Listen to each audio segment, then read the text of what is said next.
True Food Paradigm, and this is a name that we came up with a couple of months ago to explain and kind of give a name to what we've been talking about and learning for the past, Suzanne in her case for over 20 years and me over 9 years. And so in the stuff we've talked about, 9. Yeah, 90, yeah. See how good I look, okay? But anyway, so True Food Paradigm. Let me go ahead and give the claims and disclaimers. So the contents of this presentation are from, in some cases, many years of research on our part. Though we have extensive, varied experience and backgrounds in many fields, we are not experts in these fields. Any opinions expressed by us are simply that, our opinions, and should be taken as such. We also are not giving medical advice as medical professionals, and any suggestions we make should be taken with care and are the responsibility of the members of the audience as to their decision to follow these suggestions. Okay, the sources. Most of the information we will be presenting comes from the following sources, not necessarily footnoted. Some of them I will have, some of them I won't. This is not an inclusive list, and much of the information presented is in the public domain. We're going to be talking a lot about Dr. William Lee's research, Weston Price Foundation, Dr. Brian Artis, Dr. Joseph Marcola, Dr. Eric Berg, Sally Fallon Morrell, who is actually the head of the Weston Price Foundation now, and Chris Kresser and Ben Azad. We may mention them specifically by name or may not, but some of their work has actually come into ours, because what we've done is taken a lot of different disparate things and put them together, and we'll explain that in a minute. So why so many sources?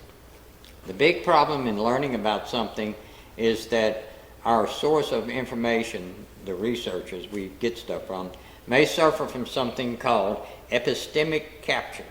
Isn't that a cool word? I just learned that word. And or even becomes subject to siloed thinking. To be intellectually honest, we must be willing to look at other views without bias and retain what's true and eliminate what's false. What happens in epistemic capture, let me explain a little bit. You can have a researcher whose field is, let's say, nuclear physics or nuclear medicine, and they tend to think of everything in light of that field. So if they see something, they say, how does this relate to what I do? And they may not be able to see value in something if it doesn't relate to them. So they may ignore it even though it does have value. So what happens is, a lot of times, and you'll see that there are a lot of advances that happen in medical and health and food and just in general, in like engineering and stuff, where you get somebody who's from another discipline looks at something someone's doing and says, oh, did you know? And they'll put it together, and by having the two of them, they actually come up with something that neither one of them would have thought about. So that's the idea of epistemic capture. We want to not be in that. We want to start looking at things more broadly. But anyway, so that's one of the things we're doing in this True Food Paradigm. Brings together a lot of different things and starts meshing them and say, this affects this, this affects this. So we'll see that as we're going along. Now, what we're talking about is a total overview here. We have in the past and will get into specifics about what we're talking about the individual parts. We are going to do some specifics on a few things here. Suzanne will actually be presenting on that in a minute, few minutes actually. But anyway, so let's keep going. Okay, a very large and varied subjects, and like I was saying, when we look at a true food paradigm, we are looking at something that spans many areas of study and across many different disciplines, from environmental science to agriculture, from animal husbandry to biomedical and endocrine system, and mental and physical health, even spirituality, just to name a few things that are in this. So what we're going to do to help break this down is we have come up with two sets of acronyms, ADSSB and PPP, triple P. And so we're going to look at these and it'll give you an idea of how we start talking about using the acronyms and what these words are for. So for ADSSB, it stands for, and by the way, I'm going to define these terms in a minute. Autogenic, diverse, seasonal, synergistic, biobalanced. PPP stands for producing, processing, and preparing. So we're going to kind of break these down. We're going to break down the PPP a little bit more than we do in the other ones, because the other ones, as we go through all of this, will become apparent. But let's define and start off with autogenic. When something is autogenic, it's stemming from God's creation. It's the way God made it. In other words, it's not man-made, man-contrived, man-adulterated. It's something that comes from God's creation. Diverse, different, okay? A wide variety of foods in this particular case we're talking about, but it could be other things we're talking about diverse. This is one of those things where diversity is good, okay? Seasonal, eating what is in season. There's a lot of evidence that is pointing, and we'll get deeper into this either in this one but also in some other ones, where there's a lot of evidence that the human body is designed to eat what is seasonally growing at that time. Doesn't mean you can't can something and eat it throughout the year, but this idea, and a good example, and we'll actually look at some of this later on when we talk about processing and producing, is that we can get cucumbers all year long.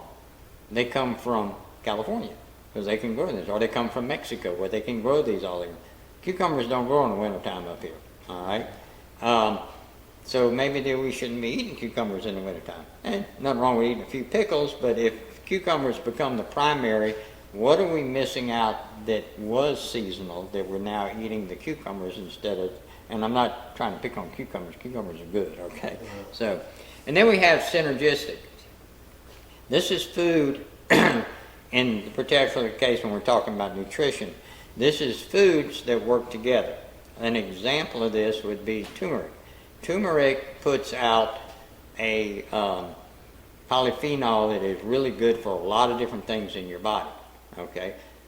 Did you know that if you mix black pepper with it, it produces 40 times the amount, or your body can pull out 40 times the amount than it can from straight turmeric. So mixing the two together. So this is a synergistic effect. This is what we're talking about.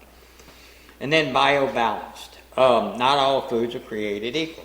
Also, it also talks about balancing what you eat. Have you ever seen, it's an inverse U curve or a bell curve, they call it. Basically, it's like the upside down U, where if you're taking something like, let's say,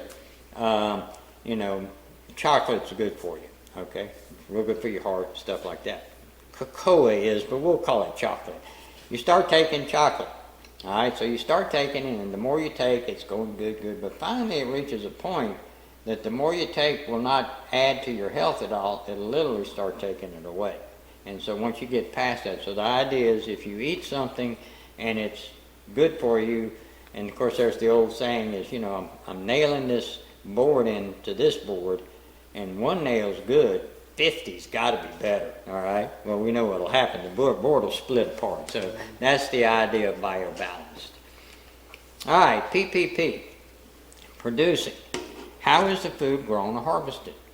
That's important, all right? How is the actual food produced? Okay, let's talk back to the idea of those cucumbers coming from California.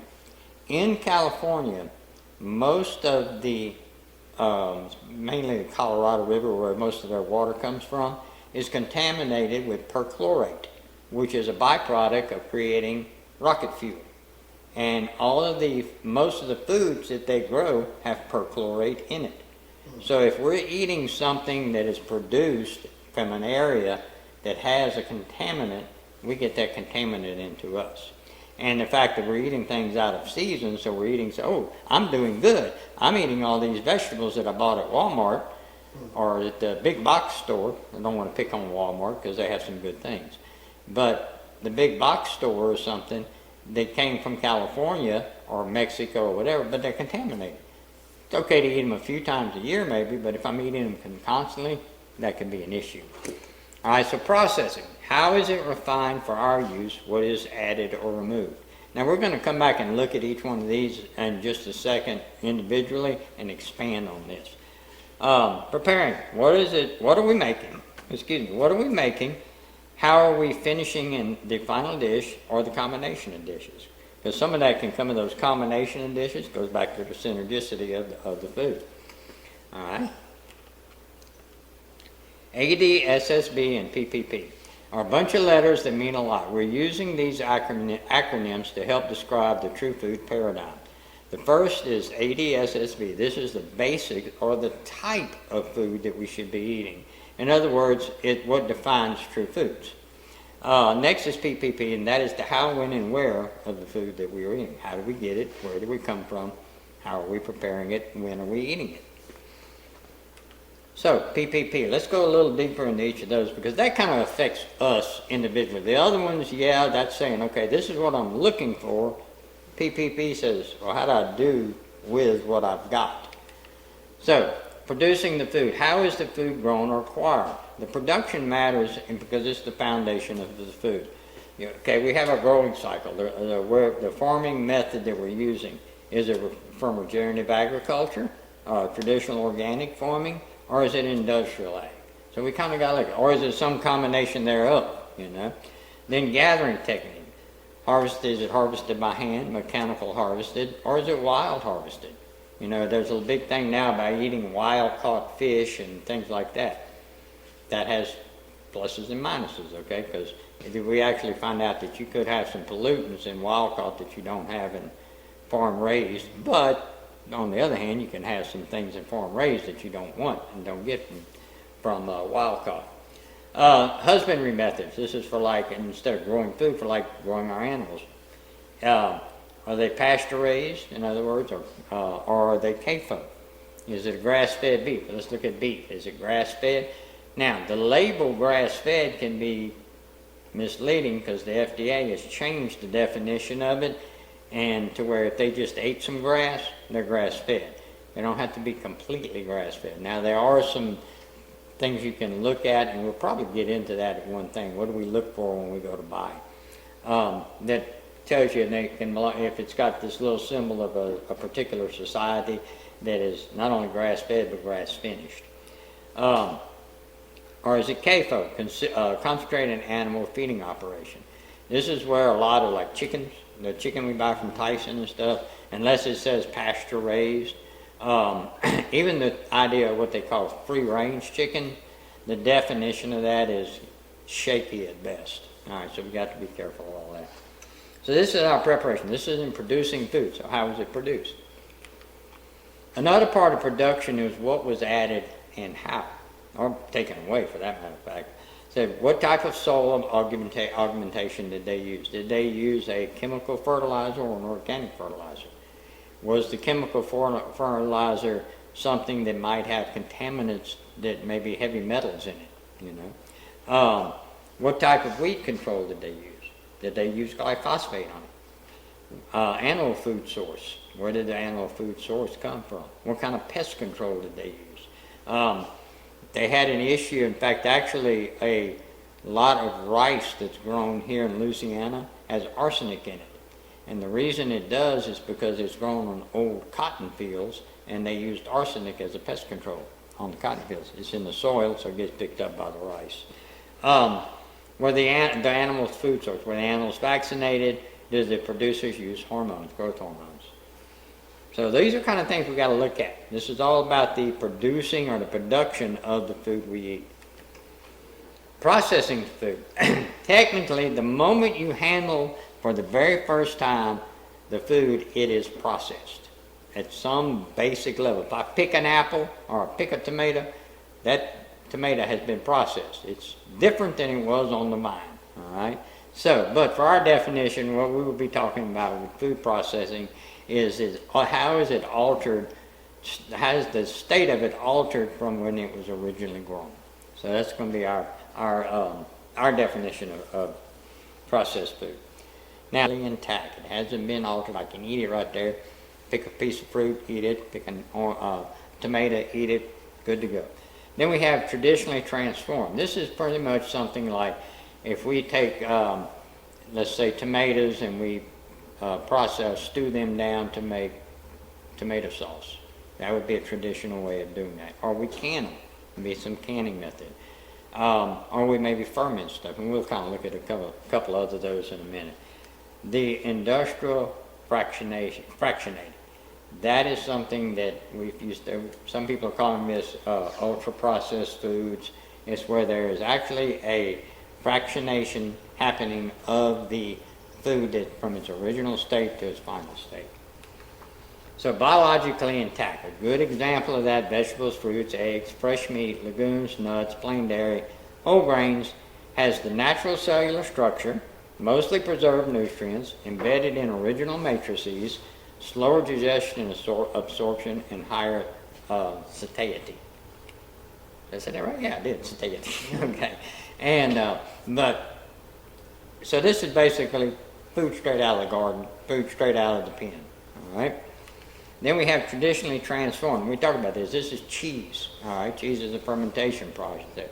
Yogurt, sourdough, olive oil, butter, canned foods, fermented foods, or smoked or cured meats.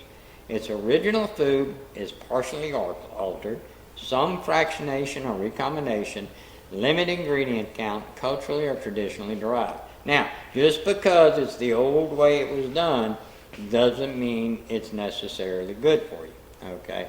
However, that is a good rule of thumb. If they did it in the past, it's probably good.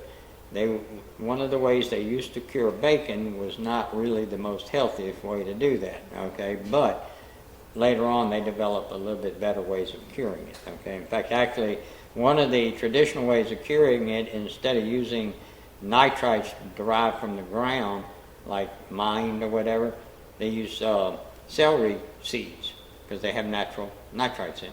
It gives it the same flavor, but not, and it has other things that are better for you than just straight out of the ground nitrite. And what's that called? Saltpeter, was that what they used? I forgot. I don't remember the exact amount of stuff they used. Okay, and then there's industrial fractionating. These are things like soft drink, packaged snack foods, frozen meals, candy, protein bars, processed cheese products, American cheese, by the way, fast food items, and any processed food, but American cheese is definitely one of the processed ones. And then sweetened breakfast cereals. This is how you would define those things. Food matrix are largely destroyed. You can't really tell what you're eating came from. Ingredients are isolated or recombined.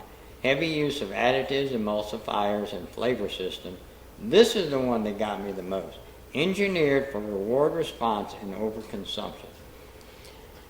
We talked a while back about who owns the big food companies, like Nabisco, Kellogg's, all that. It's R.J. Reynolds is one of them, the tobacco company.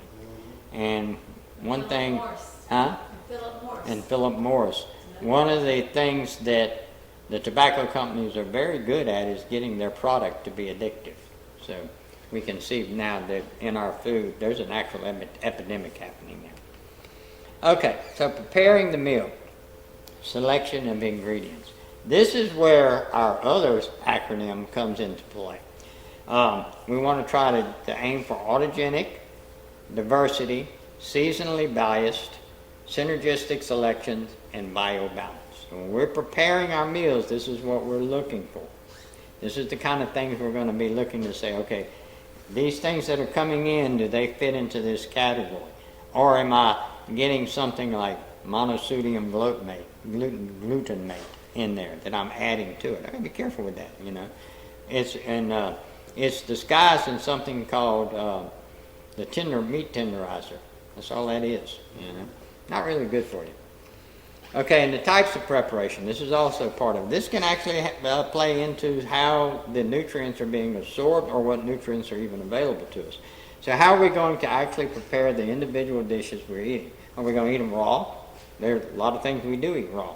Are we going to bake them, grill them, cook them on the stove top? And then what ingredients are we putting into it? What combinations of herbs and spices are we doing there? Because those things can either add to or take away some of the healthiness of our foods.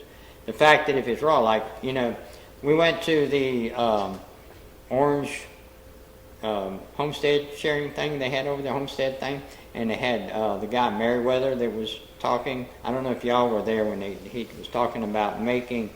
He said that everybody talks about, and he's a nutritional scientist, and he said what everybody was talking about is if you want to get vitamin C, he said you get you some pine needles and you break them up and you put them in some boiling water. He said, well, when you put them in the boiling water, you got rid of your vitamin C, because vitamin C starts breaking down at 80 degrees Fahrenheit. And the longer it stays in there, the less vitamin C you actually have. He said if you really wanted to, break them up and put them in some cold water or room temperature water. He said it probably won't taste as good, but of course I'm not sure pine needle tea would taste good. Kind of sound like it tastes like turpentine to me, but hey, but some people like that.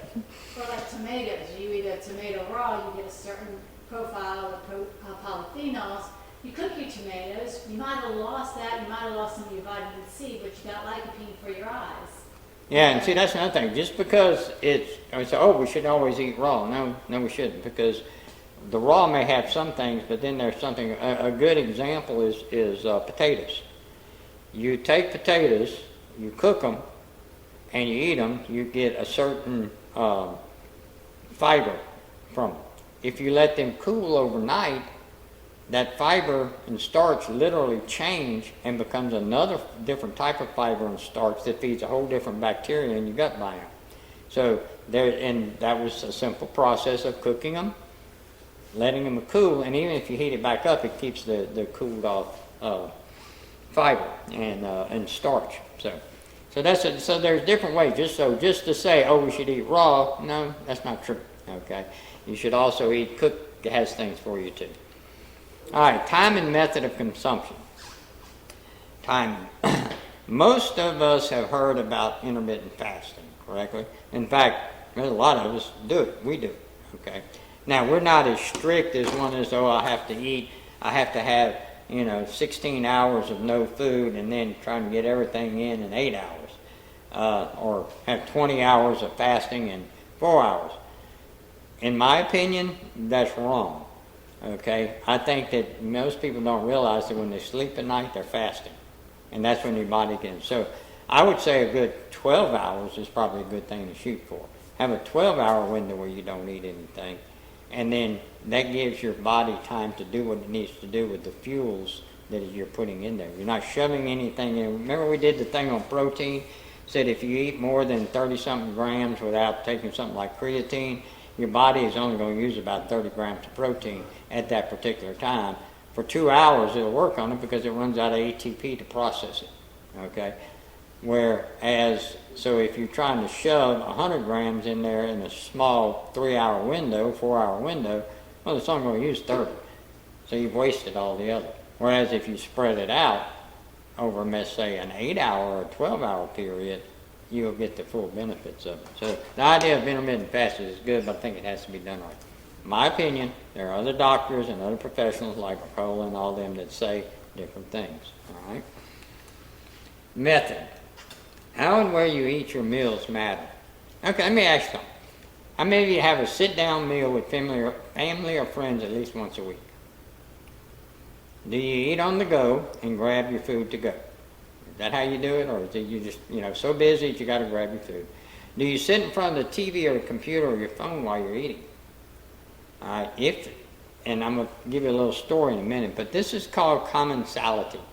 It's actually, there's a lot of research out there, and this is just a few of them that I have listed right here, that there's a big benefit, health-wise, emotional-wise, psychologically-wise, of actually sitting down as a family, or even if you're just by yourself, sitting down, turning all distractions off, and concentrating on the meal.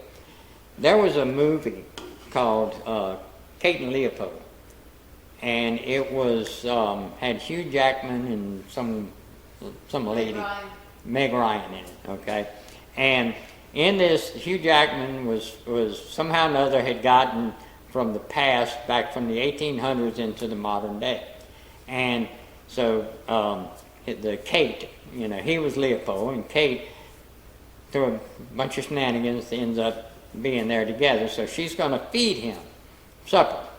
And so she takes some chicken nuggets, slams them in the microwave, cooks them, and slams the plate down in front of him.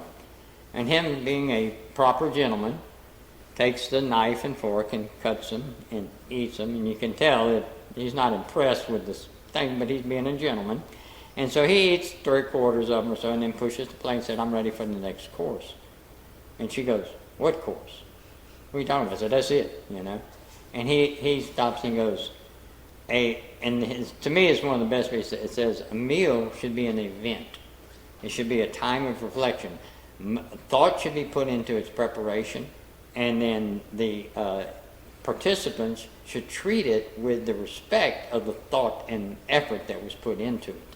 And so he goes on a nice little eloquent speech about how, and it made me realize, I probably saw this 10, 12 years ago, it made me realize that we don't treat our meals like we should. And then now, as I started studying this, I find out there's actually evidence and studies where this has actually been proven out. So part of the true food paradigm is changing our habits to where we are taking time, where we're not eating on the go. We're making a meal a part of a family event. And it can be daily, but at least weekly, I would think would be an excellent thing to do. So, okay, so now we have this outline of the true food paradigm. So what we've been talking for is kind of just to get ready for it. So how do we begin to apply this to our lives? Well, we come up with something called the 375 footprint. And you can see that, yes, this is Suzanne and I, but however, they have a different name in here. This is Rico and Luna. Now, this is Mayhem, the dog, Smokey, the gray cat, and Buttercup, Princess Buttercup, the yellow cat. The rabbit has no name, okay? And neither do the ducks, What do okay? you call the person when they jump in the back of your picture? Oh, yeah, photobomb. Yeah. And the rabbit photobombed in here. Those are bombs to our whole family. So, but anyway, so what we're going to be talking about is the 375 footprint. So, what we're going to be using, a part of that is something that Dr. William Lee has come up with. Now, Dr. William Lee is the head and actually founder of the co-founder of the Angiogenesis Foundation. He has a book out, and got several of them. He has one of them, this is his older book, Eat to Beat Disease. It identifies 5 areas that defend our bodies from breaking down and repair any damage we do receive. These 5 areas that he points out are angiogenesis, DNA protection, immunity, the microbiome, and regeneration. Dr. Lee has developed a protocol that he has named the 5x5x5 framework. And we're going to be looking to, by the way, I have this book. I have read the book, Eat to Beat Disease. I've also read his latest book, or the one that came after, Eat to Beat the Diet. And they are very, very good. They have a lot of science in them, but they're also easily written. Now, I don't necessarily prescribe 100% to what Dr. Lee says, because I've listened. This is kind of that epistemic thing we're talking about, where you have, he's looking at things in a particular bubble. And so he's looking at it from his point of view and his lifestyle and things like that. Whereas we have taken into looking some things that people that are into to carnivore, some that are into like the Weston Price Foundation, which is into traditional foods from the past and stuff. And so by bringing a lot of that in there, this is our 375 footprint. Leans heavily on that, and I'm going to talk about it in a second, leans heavily on his work, but it also incorporates the others. So, now, what I'd like to add to his protocol is something else, is the spiritual, mental, and emotional. There are a lot of studies that show that these things actually affect our health as much, and in some cases more, than what we actually eat or even medicines we take. One is, have y'all ever heard of the placebo effect? You know, they give somebody and they got a placebo and they think they're taking the medicine and they get better, but they hadn't taken the medicine. Well, there's an opposite of that called a nocebo effect. And in this thing is, if a person thinks they're sick, they will literally, and have a disease, they will literally begin to exhibit the symptoms of that disease. I can give you, from my own past, I can give you an example of this working. When I was a freshman at LSU, I was taking a history of Western Civ class. They had probably 300 to 400 people in that class, a giant classroom, and big amphitheater. And they had the professor, Dr. Hardy, was down there, and we'd gotten to the point where we were talking about the bubonic plague and the black plague in Europe. And he starts going on, and he starts explaining what was going on, and he was an excellent storyteller. And you could visualize these sick people. And of course, then he makes the comment that it all started with a cough. And he said that's where he said a cough. And so I'm sitting there listening, and all of a sudden I heard somebody on the other side cough. And I started smiling because I knew what he had done. He had planted the seed of that going on. And then somebody else coughed, and then another, and another. And finally, almost a third of the people in that classroom were coughing. And he gets, the way he ends his day, he said, okay, that's for it. And he said, y'all might want to go to the doctor. It sounds like y'all may have the plague. And he turned around and walked out. But the power of suggestion had put into those people's minds. And I have to admit that, when people started coughing, I started feeling tickled. But I said, no. And it went away, okay? Right. But that can happen. And of course, that's a lot of what we call groupthink and things like that. But that's what it is. That's that nocebo effect. If a person believes they're sick, they will be sick. The reverse of that is true. If we really believe we're getting better and what we're doing makes us healthy, it'll go a long ways into making us healthy. That's part of the 375 footprint. So anyway, these are some studies that have proved out that the spiritual, mental, and emotional have a profound effect on our health. So another thing is, do we diet? I mean, we've been talking about dieting all this time. What about exercise? Do we exercise? Which one do we do? And the answer is yes, you do both of them. Can't have one without the other, all right? You can exercise all you want, but if you're eating too much or the wrong things, you're not going to lose weight. And the thing too, you can be eating right, but unless your body is made to move, unless it's moving, don't expect to lose a whole bunch of weight. So why did we come up with 375? Well, we have incorporated the concept of Dr. Lee's 5x5x5 framework into this, and then we've added in the mental, emotional, the exercise, physical, and the spiritual. So 5x5 times 5 times 3 is 375. So we've added all of it in there. So that's why I come there. So why footprints? Well, this gets into kind of some philosophy, I guess.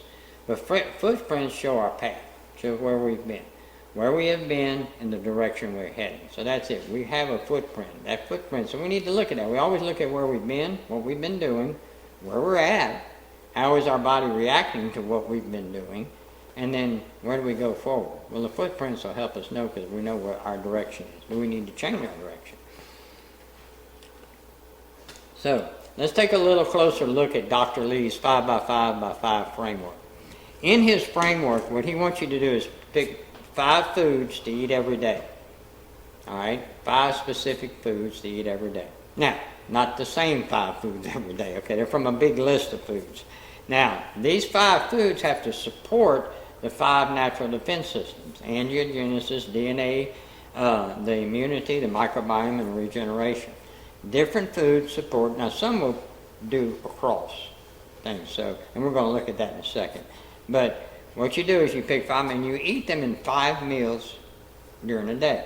Now, he breaks down his meals a little bit differently than what some people do, but he has breakfast, lunch, a snack, dinner, and a dessert.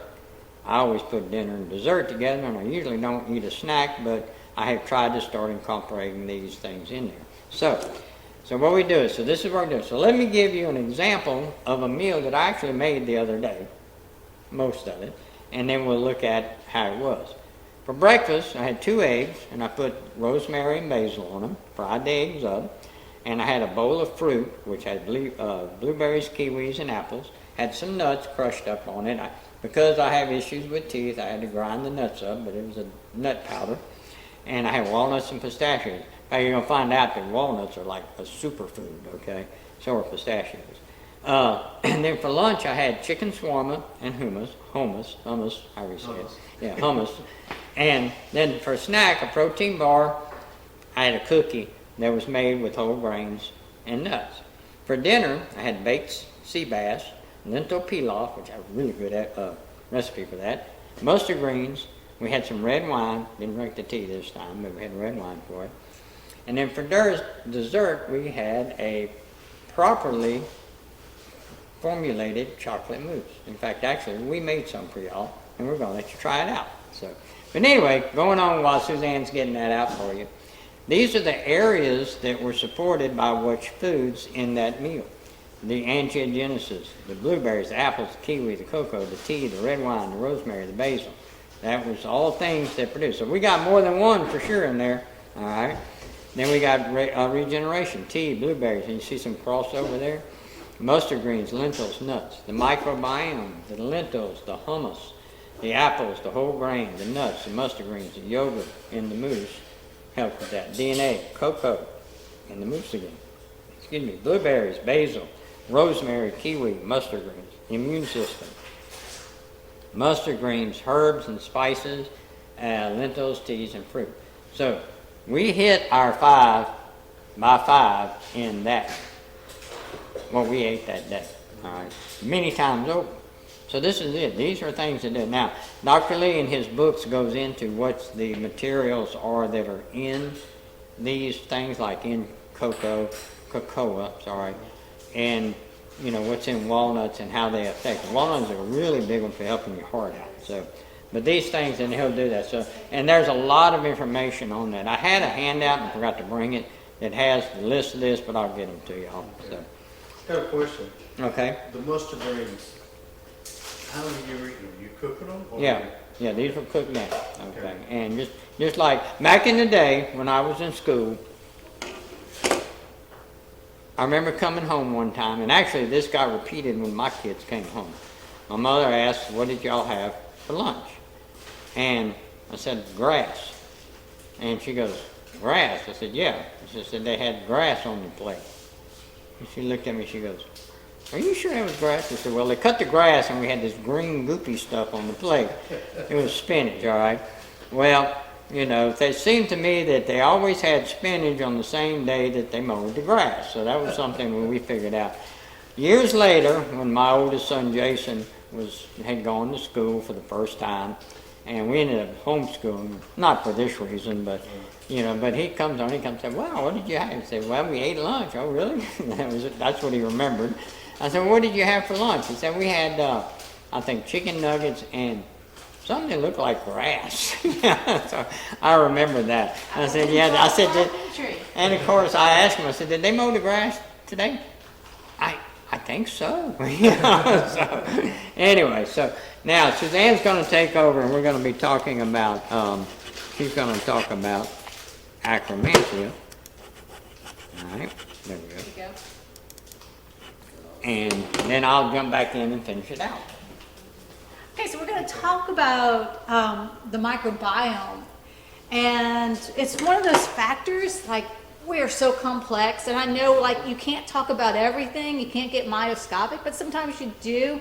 But it's part of the bigger picture of the body. And one of them, this is a bacteria that's actually just kind of going wild on social media. It's a new bacteria, and its name is Akkermansia.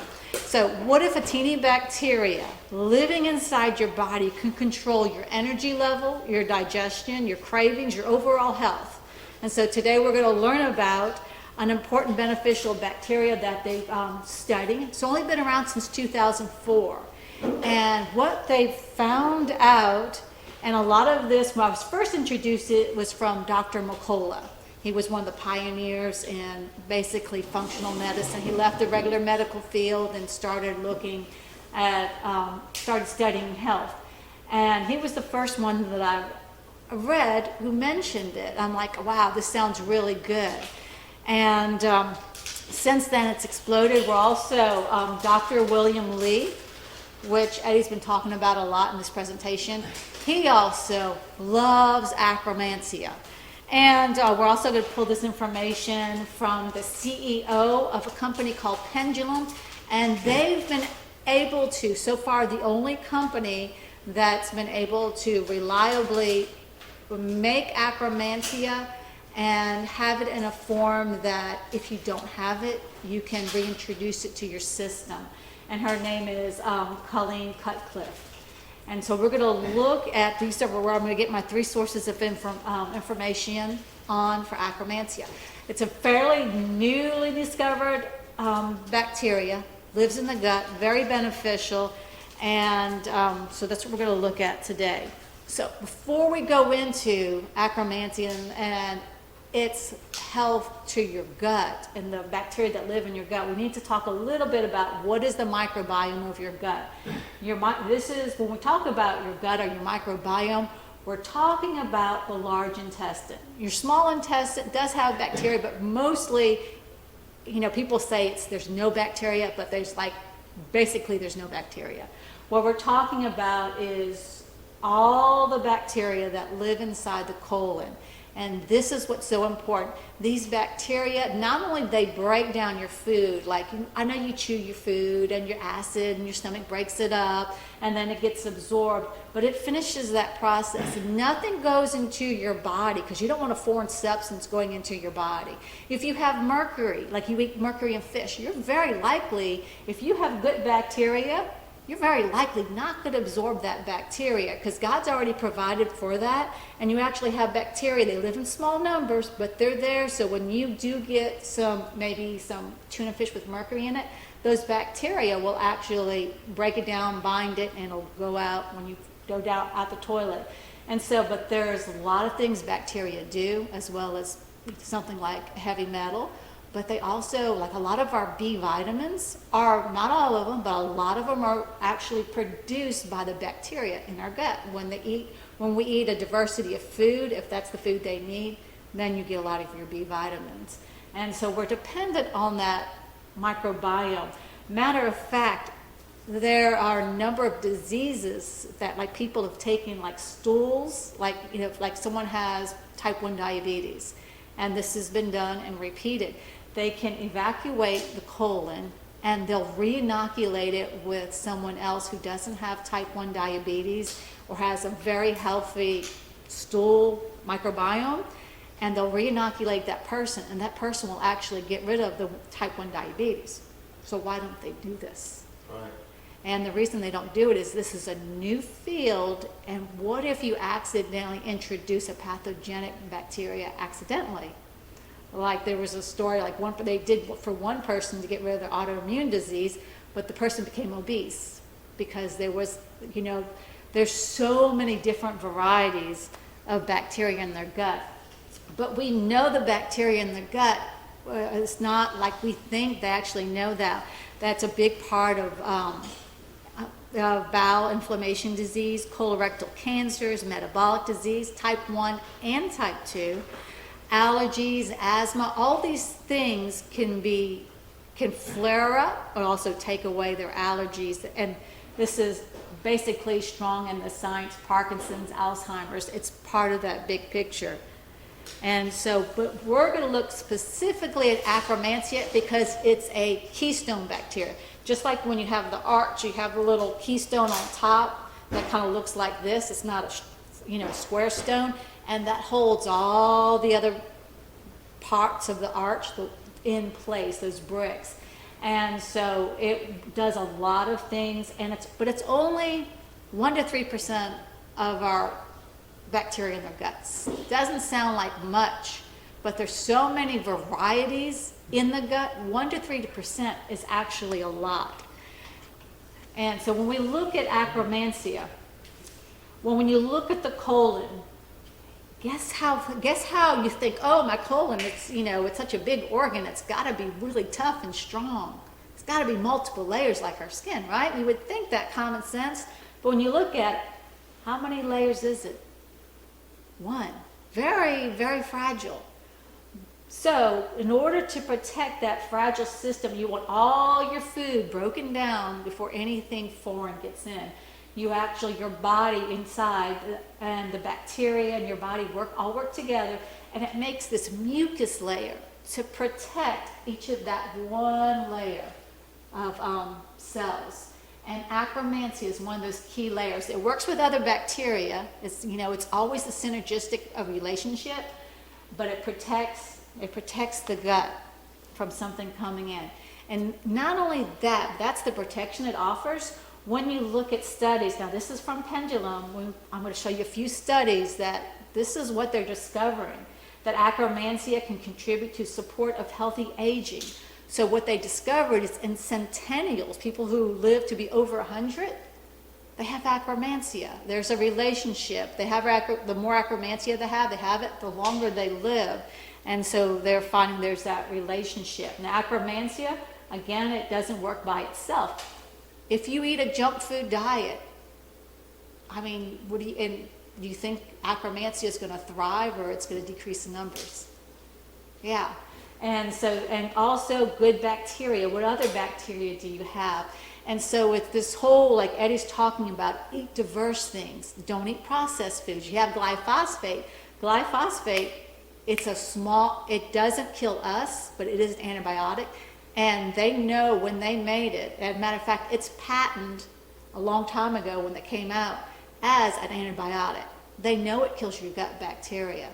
And so if you eat processed foods, you're not going to have a lot of Akkermansia and all its health benefits. Not saying it's going to wipe it out. They think the majority of the population, like 97%, either don't have it or it's in very low numbers. And they really don't know indefinitely, because when you take a stool sample, it could be over there in the stool, it could be over there, maybe the numbers.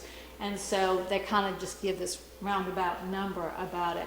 So let's look a little more closely at Akkermansia. What it does, it helps to make that mucus layer, and it's that protection.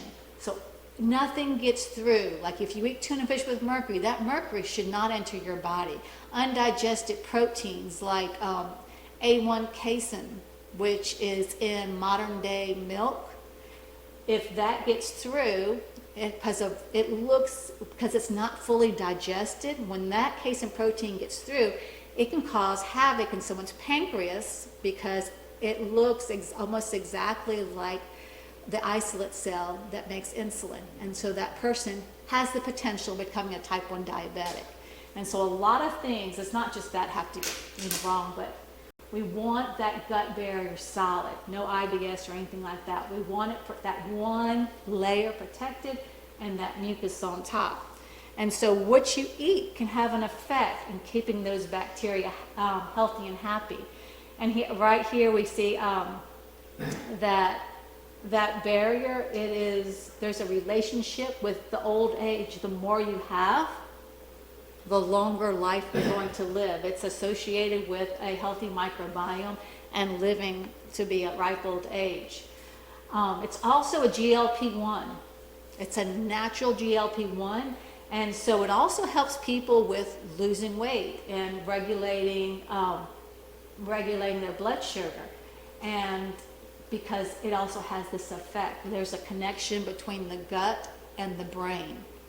And so they just discovered that like 10 years ago. There's actually nerves that go straight from the gut right to the brain.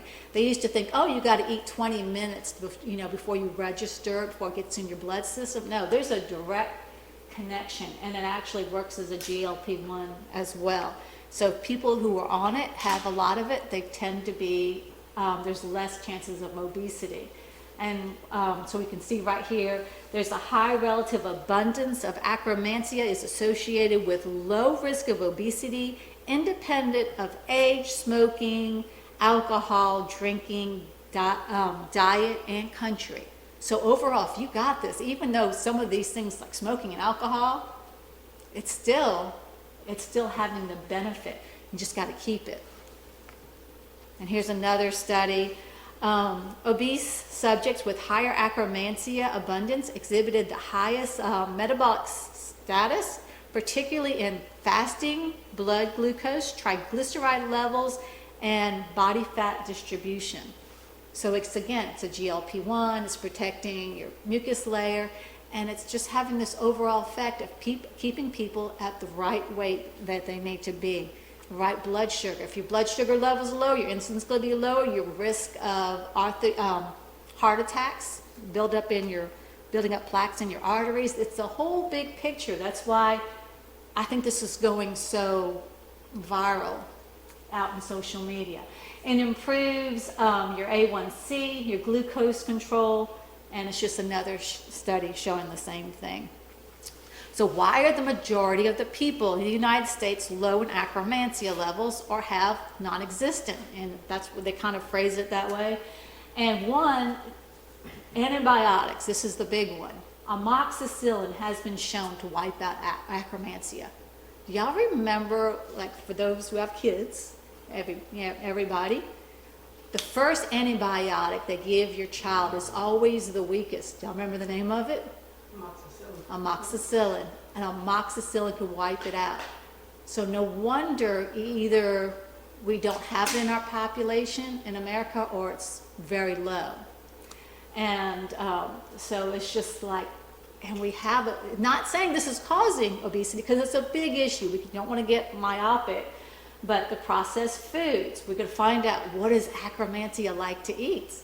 And so if you're eating a processed food diet, if you do have akkermansia, it's going to be low because they know what it likes to eat because they feed it all the time. Contaminated foods, if you have glyphosate, it's an antibiotic, but if you're eating those processed foods every day, you're getting it.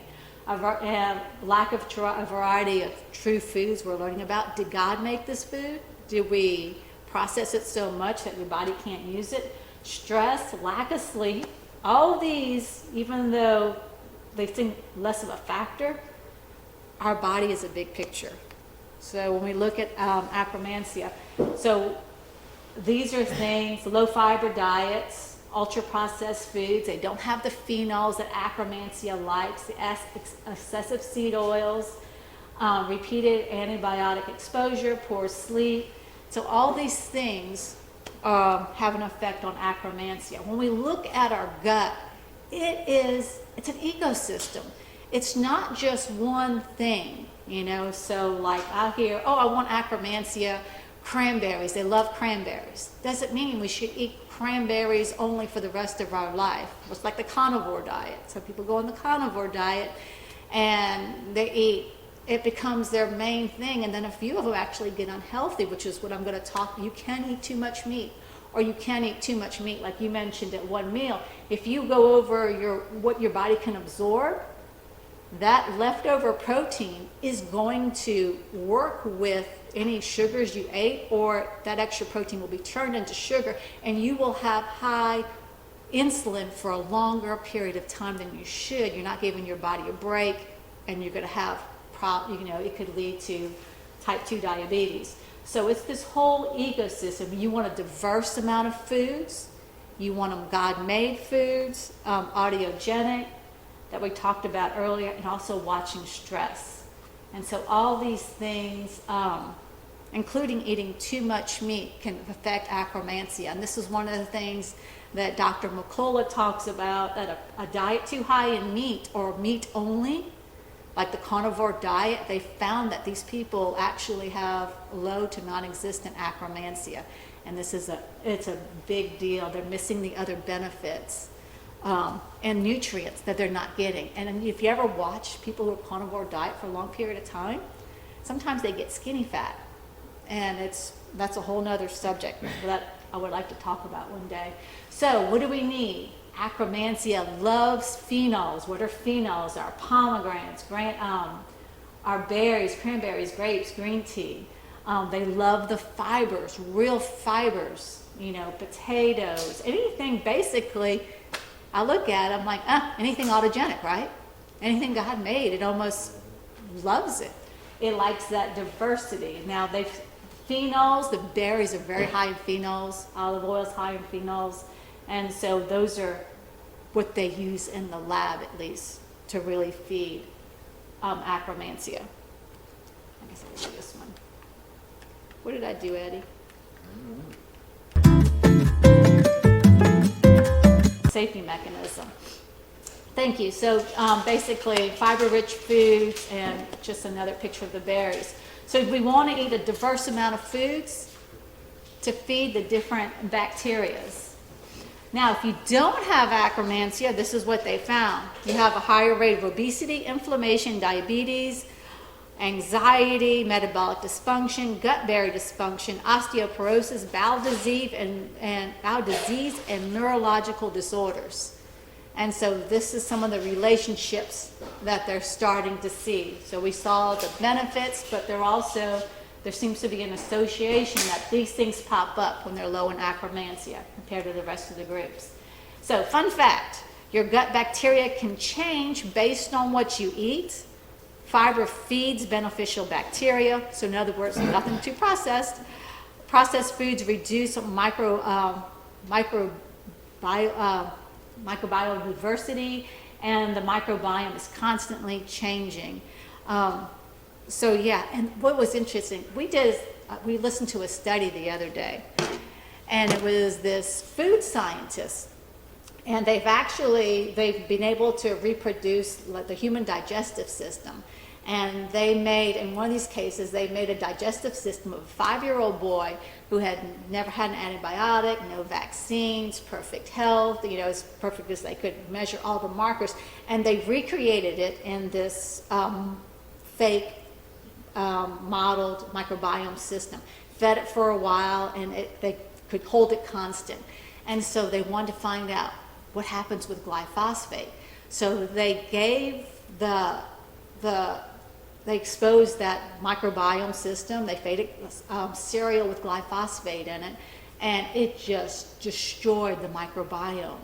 And so they're like, oh my gosh, this is terrible. But they found out when they went back, when they took the microbiome of that 5-year-old boy and they went back and they gave it real true foods, diverse foods, they were amazed how the system recovered. His microbiome recovered. So that's very promising that what we eat can change our microbiome. So we can actually change just by eliminating what's not real and eating true foods and that diversity. So it's actually promising. It's very promising. So how is akkermansia? How can it be restored? First of all, we may all have in this room actually have it. We don't know for certain if it's just in low numbers. Just eating true foods, polyphenols, can feed it and bring it back.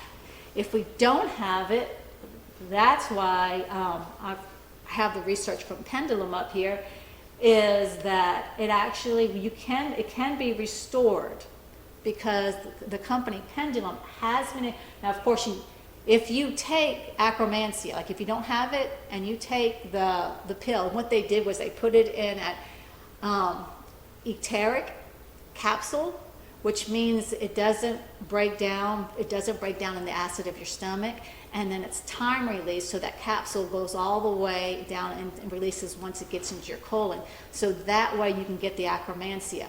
But if you take that pill and you don't eat true foods, you're not going to establish that new bacteria, that new keystone bacteria. You have to change the diet, or else you're just wasting your money. And you might get an effect for 2 weeks, but you stop taking it 2 weeks, that effect will be gone. It's just like any other probiotic. You have to feed it to keep it there. And what's interesting was the first time I saw an interview with the CEO of Pendulum, who makes that akkermansia probiotic, was she didn't mean to say it, and because the guy asked her, well, how long do you have to take it? And the lady goes, well, once it's established, you don't have to take it anymore. And it's like 3 months, at least 3 months. And she goes, I hope my CEO, or what did she say? I hope my other investors are not listening. Because she was, they want people to take it forever. Now, once you get it established, you eat right, according to their research, you don't need to take it again. Now, granted, if you get really sick and you need to take antibiotics, there's a time and a place for antibiotics.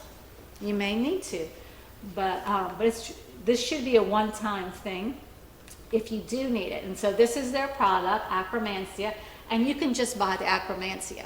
It is a keystone, and make sure you're eating the polyphenols, your raspberries, your blackberry, there's your walnuts and your pomegranates.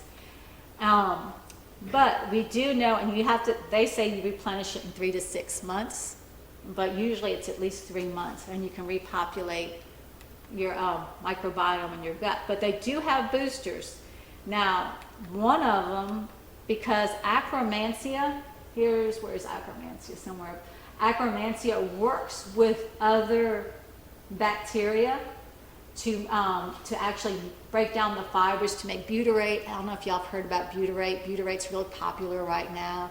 And to feeding the bacteria that make the mucus for your gut lining. Akkermansia is part of one of those keystone bacteria. And so you can buy Akkermansia combined with other bacteria that they work really well together, or you could just buy Akkermansia. But I bought this out because it'll just give you more of a chance of reestablishing Akkermansia in your gut. And that one's called Metabolic Daily. Now, same thing. You buy either one of those and you don't eat true foods, you're wasting your money, you're wasting your time. And so reclaiming your health is not about finding a magic cure, but returning to true foods, healthy lifestyle, and one step is restoring beneficial bacteria like Akkermansia that help the body function in the way God designed it to. And I'm done. Thank you. Thank you, dear. You're welcome. Okay. Now, I think Suzanne in future things is going to have more on different subjects. I know she's working on one right now about the benefits and pitfalls of carnivore. And so it does have some benefits, but it does have some pitfalls you have to watch out. So, but anyway, that's later on in the future. So does all this stuff work? And we've talked about it, we've looked at it, and the answer is yes. At least early results are extremely positive. So, but you got to remember we're shifting a paradigm, and I guess a way to describe a paradigm is our worldview. It's how we look at things, how we relate to things. So that's our paradigm. So it's not something that gets done overnight. You know, it's kind of like developing habits and stuff. And it's an evolving thing. It's something that's going to change as we learn more and do it. So anyway, I want to tell y'all about, I want y'all to meet Rico and Luna. All right. They were a couple of large dancers. And anyway, so they had, Rico and Luna lived a life sold to them by the evil industrial empire. And they were eating the Sugar Blast cereal every morning because it was fortified. All right, and they were eating their TV dinners, looking at their phones, carrying on, and you can see they are nice, big, healthy people, okay? But anyway, one day, after a few events and a phone call, that they began to open their eyes, and they suddenly realized that things were not as much of the utopia as they've been sold. So they decided, time to get out. We're leaving. So they packed up everything that they considered essential, which you can see wasn't much. Well, they lived in the modern 15-minute city, so they didn't have transportation. So they had to use the old style. They walked. All right. Well, it was a long trip, but finally they found the place they wanted to be. So they said, this is it. So they found a place and they found a way. And then, after 3 years of the true food paradigm, things have changed a little bit in their lives. All right? So, now, that's a cute story, but in all seriousness, let's look at this. And this is some real data. And you guessed it, this is my data. All right? Since what I did was took measurements and percentiles, weights, everything. I have a scale that'll do all of this kind of stuff. And on January 1st, and then I did it again on June 1st, 5 months. My weight went from 195.1 to 179.3. My percent body fat went from 28.7 to 24.8. My subcutaneous fat went from 20% and 20.5% to 17.7. That's a 13% drop.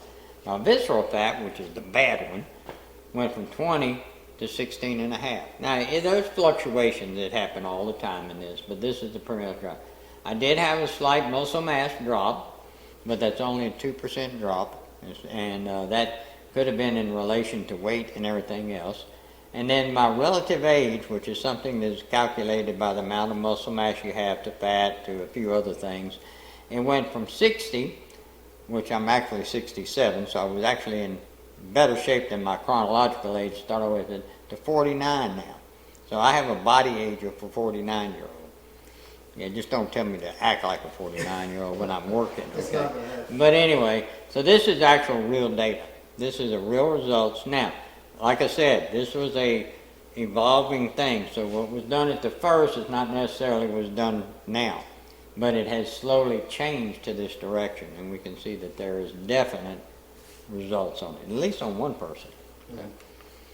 All right, so we talked about these different things and how they relate into what we have talked about in the past. So true food paradigm, all of it fits into what we've been talking about. It fits into regenerative agriculture. Seed oils are bad.